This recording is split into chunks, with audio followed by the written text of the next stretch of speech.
Hello guys, in this tutorial you will learn how you can delete chats and conversations in the Claude AI application on mobile. So let us guide you through this. In the first step, access the Claude AI app. So let me do that on my Android phone.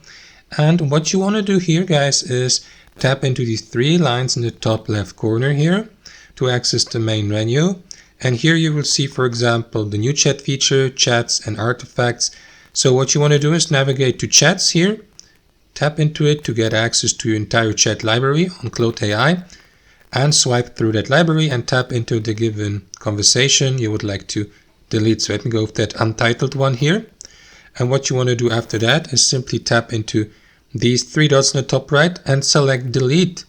Confirm by tapping into this button here, delete. Just make sure guys that you're 100% sure to do this, because once the conversation has been deleted, it will be gone forever and irreversibly. So there's no way how we can restore these conversations and chats. So let me tap into cancel. And that's it guys. Thanks for watching and I'll see you next time.